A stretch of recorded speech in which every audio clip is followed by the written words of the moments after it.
সম্প্রতি আওয়ামী লীগের সাবেক মন্ত্রী শাহজাহান খান আদালতে হাজিরা দিতে এসে হাসতে হাসতে বলেন, আমাদের জন্য দোয়া করবেন যাতে আগামী নির্বাচনে অংশ নিতে পারি। আমরা তাদের মুক্তি পেয়ে দেশের শান্তি শৃঙ্খলা কিভাবে ফিরিয়ে আনা যায়, আগামী নির্বাচনে কিভাবে আমরা অংশগ্রহণ করতে পারি। এরপর প্রধান উপদেষ্টা ডক্টর ইউনূস বিবিসির একটি সাক্ষাৎকারে আওয়ামী লীগের নির্বাচনে অংশ নেওয়ার বিষয়ে মন্তব্য করেন। এরপর থেকেই রাজনীতির আনাচে কানাচে আওয়ামী লীগের নির্বাচনে অংশ নেওয়ার বিষয়ে কানাকানি শুরু হয়েছে। সাক্ষাৎকারটিতে কি বলেছেন উপদেষ্টা? বর্তমান সময়ে বাংলাদেশের সাধারণ মানুষ থেকে রাজনৈতিক দলগুলোর মধ্যে সবচেয়ে বড় প্রশ্ন নির্বাচন কবে হবে। একদিকে বিএনপি সহ অন্যান্য রাজনৈতিক দলগুলো দ্রুত নির্বাচনের দাবি করে যাচ্ছে, অন্যদিকে সাধারণ মানুষও দেশে একটি স্থিতিশীল রাজনৈতিক অবস্থার আশায় তাকিয়ে আছে নির্বাচনের দিকে। অবশেষে নির্বাচনের সম্ভাব্য তারিখ নিয়ে মুখ খুলেছেন অন্তর্বর্তী সরকারের প্রধান উপদেষ্টা ডক্টর মোহাম্মদ ইউনূস।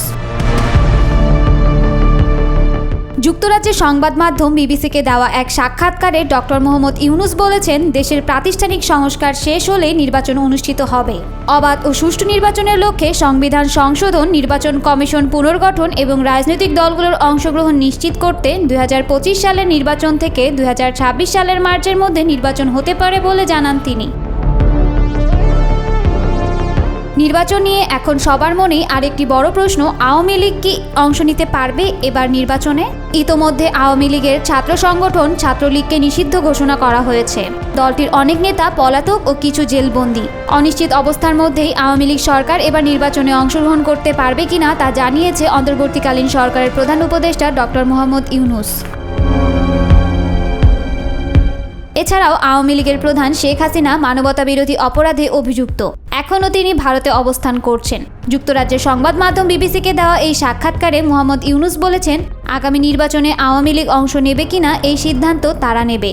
এখন দেখার বিষয় আদৌ ফ্যাসিস্ট খেতাব পাওয়া দলটি নির্বাচনের জন্য প্রস্তুতি নিতে পারে কিনা। আমরা তাদের মুক্তি পেয়ে দেশের শান্তি শৃঙ্খলা কিভাবে ফিরিয়ে আনা যায়, আগামী নির্বাচনে কিভাবে আমরা অংশগ্রহণ করতে পারি, এই সমস্ত আমরা বারোটা মানুষ কারাবাস দিয়ে সবার শান্তি